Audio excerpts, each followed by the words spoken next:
धन धन सतगुरु तेरा ही आसरा। एक कदम परमार्थ की ओर। एक जिमीदार कबीर साहब जी के पास आया और कहने लगा कि महाराज जी, आपने रब को कैसे पाया है, वो तरीका मेरे को भी बताओ, मैंने भी रब के दर्शन करने हैं। तो कबीर साहब जी ने अपने घर वाली माता लोई को आवाज़ मारी, कहने लगे कि लोई इधर आओ। वो कहने लगी, आई महाराज जी। लोई कबीर साहब जी के पास आ गई। कबीर साहब जी कहने लगे कि घर में आटा है। वो कहने लगी, जी महाराज। तो कबीर जी ने फरमाया कि ले आओ। लोई आटा लेके आ गए। फिर कबीर जी ने पूछा कि लोई देसी घी है? लोई कहने लगी, जी महाराज, अभी ले आई। अब जिमीदार पास बैठा ये सारा कुछ देख रहा था। अब लोई घी ले आई। फिर कबीर जी कहने लगे कि लोई मिट्टी ले आओ। लोई मिट्टी लेके आई। फिर कबीर साहब जी ने फरमाया कि अब इन तीनों चीज़ों को मिला के गूंद दे और बाहर घेरा। लोई ने ऐसा ही किया। उन तीनों चीज़ों को, आटा, मिट्टी और घी को गूंद के बाहर घेराई। ये सारा कुछ करने के बाद कबीर साहब जी कहने लगे कि इस तरह मैंने रब को पाया है।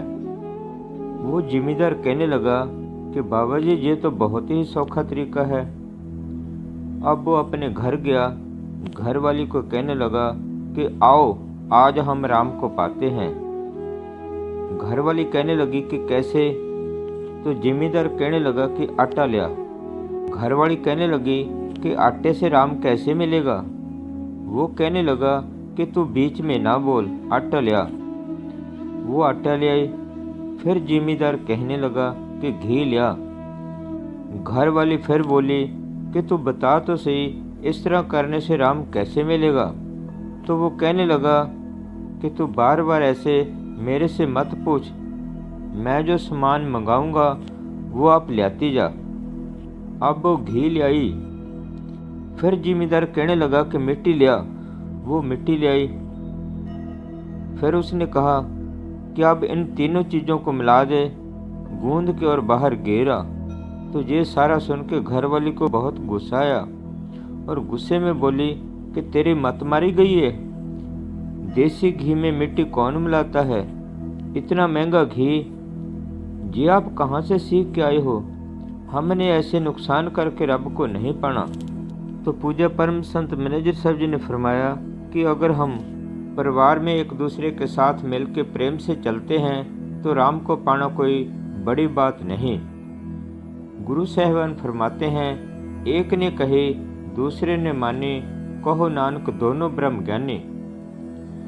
परिवार में सबसे रल मिल के रहना, सभी से दीनता और निम्रता से गुजारना, ये भी भक्ति के लक्षण हैं। एक सत्संग में पूज्य मैनेजर साहब जी ने फरमाया कि औरत आदमी की वजीर है। अगर दोनों सलाह से रल मिल के प्रेम से काम करते हैं तो घर में कभी भी लड़ाई झगड़ा नहीं होता। घर में प्रेम और एक दूसरे के साथ हमदर्दी का माहौल बनाया जाए तो भक्ति करने में कोई रुकावट नहीं आती। फिर मैनेजर साहब जी ने फरमाया कि घर को डेरे की तरह ही समझे। ऐसे समझे कि सतगुरु ने ये मेरी ड्यूटी लाई है, मैंने अपनी ड्यूटी पूरी मेहनत और ईमानदारी से करनी है और परिवार में रहता हुआ निर्लेप रहे कि ये सब कुछ सतगुरु का है, इसमें मेरा तो कुछ भी नहीं है, मैं तो एक नौकर हूँ। अगर ऐसा ख्याल बन जाए तो गृहस्थ में रहता हुआ हर जीव त्यागी बन सकता है।